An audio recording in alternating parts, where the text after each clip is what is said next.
Tally prime part 41। मैं सतीश आप सबका स्वागत करता हूं। यहाँ पे हम सीखने वाले हैं कॉस्ट सेंटर का एक और एग्जांपल। अब ये एग्जांपल थोड़ा सा अलग तरीके से हम करने वाले हैं। कैसे, मैं आपको बता देता हूँ। एंट्री आपके सामने दिखाई दे रही है, paid wages of ₹15,000 by cash.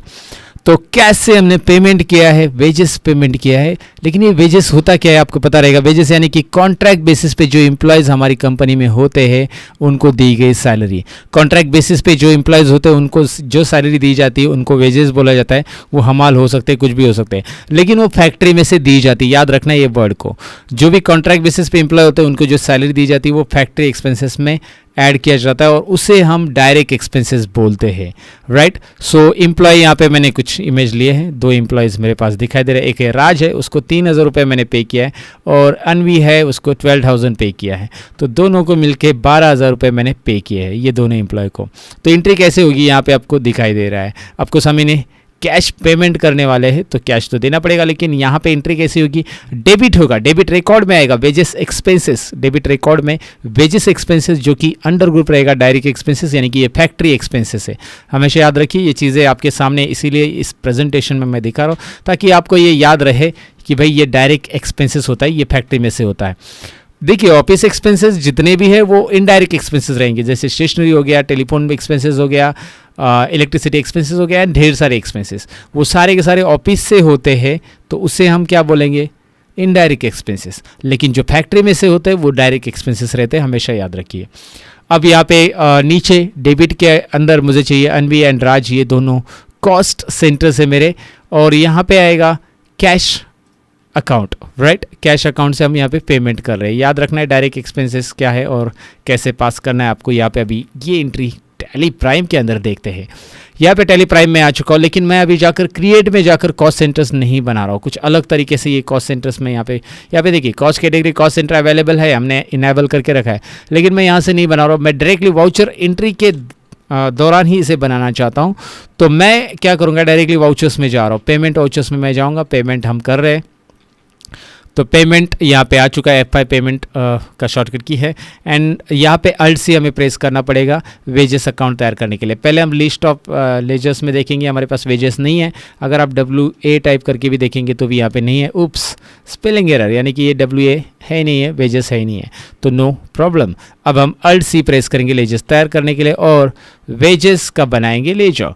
Wages, okay, wages under indirect expense या डायरेक्ट एक्सपेंसेस क्या है, इसका एक्सपेंसेस है डायरेक्ट एक्सपेंसेस।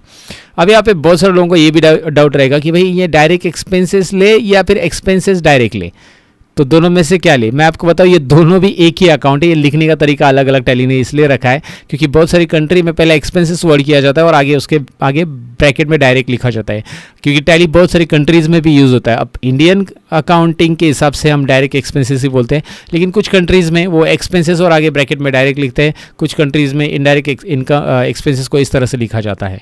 तो हमारी कंट्री में तो फिलहाल इस तरह से है, तो हम ये सिलेक्ट करेंगे। देखिए जब मैं ये सिलेक्ट कर रहा हूँ, एंटर कर रहा हूँ, तो यहाँ पे ये ऐड हो रहा है। फिर नीचे आपको टाइप ऑफ लेजर पूछा जा रहा है, नॉट एप्लीकेबल। याद रखिए अगर आप बैकस्पेस करते हैं, अगर आप ये वाला अकाउंट सिलेक्ट करते हैं, एक्सपेंसेस ये रहा डायरेक्ट एक्सपेंसेस, राइट। ये देखिए मैंने ये अकाउंट सिलेक्ट किया, एक्सपेंसेस पहले मैंने ये वर्ड है और डायरेक्ट सिलेक्ट किया, एंटर। तो भी क्या आ रहा है, देखिए क्या आ रहा है, डायरेक्ट वही आ रहा है, अकाउंट सेम ही है। आप कोई भी सिलेक्ट कीजिए, तो दोनों में कोई फ़र्क नहीं है, ये बात याद रखना है। कुछ चीज़ें होती है जो आपके मन में टिक टिक करते रहेगी कि इसका मतलब क्या है, तो यहाँ पे मैं उसका मीनिंग भी बता रहा हूँ। अब यहाँ पे टाइप ऑफ लेजर तो स्किप कीजिए, हमें लेजर का टाइप असाइन नहीं करना है, हमें कॉस्ट सेंटर है कि नहीं वो असाइन करना है, जो कि आपको सामने दिखाई दे रहा है। येस, ये है। अब ये टाइप ऑफ लेजर मतलब कौन से टाइप का लेजर, इसकी कैटेगरी भी डिसाइड कर सकते हैं, टैली ने अवेलेबल करके दिया है आपको। फिलहाल तो नहीं करना है, हमें यहाँ पे इसे एक्सेप्ट कर देना है। एक्सेप्ट करने के बाद ये लेजर तैयार है। कॉस्ट सेंटर्स भी इसके अंदर अलोकेट हमने किया है। अब यहाँ पे हमने कॉस्ट सेंटर्स इसके बनाए नहीं है, लेकिन अब पेमेंट है टोटल 15,000। वेजेस हमने पे किया था 15,000, दोनों एम्प्लॉय मिलके। एक राज एम्प्लॉय है, एक अनवी एम्प्लॉय है, तो दोनों एम्प्लॉय मिलके 15,000 रुपये हम यहाँ पे डेबिट में डालेंगे। एंटर करेंगे, जैसे एंटर करेंगे कॉस्ट अलोकेशन, ये टेबल वेजेस के लिए आ गया। कॉस्ट अलोकेशन फॉर वेजेस ₹15,000 तक आप कॉस्ट अलोकेट कर सकते हैं, लेकिन यहाँ पे एक दिक्कत ये है कि हमारे पास कॉस्ट कैटेगरी ही नहीं है जिसके अंदर हमारे कॉस्ट सेंटर्स रहते हैं ना, वो कॉस्ट कैटेगरी ही नहीं है। तो हम यहाँ पे कॉस्ट कैटेगरी क्रिएट करेंगे। तो क्रिएट के लिए यहाँ पे क्रिएट में जाइए या फिर कीबोर्ड पे Alt C बटन प्रेस कीजिए। देखिए अब हमने कॉस्ट कैटेगरी पहले से नहीं बनाई, लेकिन हम ड्यूरिंग वाउचर एंट्री इसे बना रहे हैं और इसे यहाँ से हम बना सकते हैं। Alt C प्रेस कीजिए या फिर आप डायरेक्टली वहाँ पे क्रिएट बटन पे एंटर कीजिए, जैसे मैंने क्रिएट बटन सेलेक्ट किया और एंटर किया। अब हमें यहाँ पे टाइप करना है एम्प्लॉय नेम। ये कैटेगरी हम डिसाइड करेंगे ना, क्योंकि एम्प्लॉय जो है हमारे कॉन्ट्रैक्ट बेसिस पे जो एम्प्लॉय है उनके नाम यहाँ पे आएंगे, एम्प्लॉयज़ नेम। ओके, सो एम्प्लॉयज़ यहाँ पे आएंगे जो भी है एम्प्लॉयज़ नेम।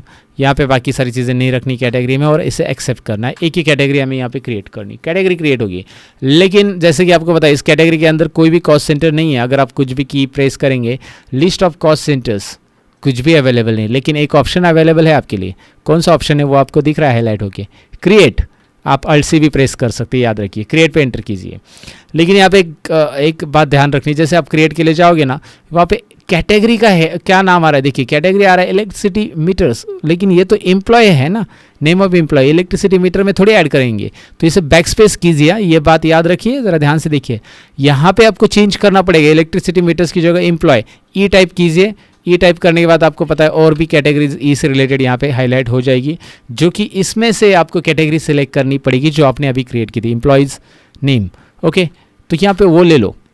समझ में आपको मैं क्या बता रहा हूँ? डेफिनेटली आपको समझा होगा कि आपको वो कैटेगरी पहले लेनी होगी जिसके कॉस्ट सेंटर्स आपको क्रिएट करने हैं। नहीं तो आपने अगर वही कैटेगरी रखी इलेक्ट्रिसिटी और कॉस्ट सेंटर्स क्रिएट किए, तो वो सारे के सारे कॉस्ट सेंटर, मतलब अभी एम्प्लॉय के नाम के कॉस्ट सेंटर हम बना रहे हैं, वो इलेक्ट्रिसिटी के मीटर में दिखाई देंगे, मतलब इलेक्ट्रिसिटी कैटेगरी के अंदर ऐड होंगे। तो ये नहीं करना है मुझे। तो एम्प्लॉय नेम हमारा राज है, ये कॉन्ट्रैक्ट बेसिस पे एम्प्लॉय है, पहला ऐड किया। ओके, यहाँ पे इसकी सैलरी है 3000 रुपये, मतलब इसके वेजेस से 3000 रुपये। एंड देन उसके बाद फिर से मुझे यहाँ पे Alt C प्रेस करना है या फिर क्रिएट पे एंटर करना है, क्योंकि मुझे और एक एम्प्लॉय यहाँ पे तैयार करना है, वो है अनवी। And then accept it.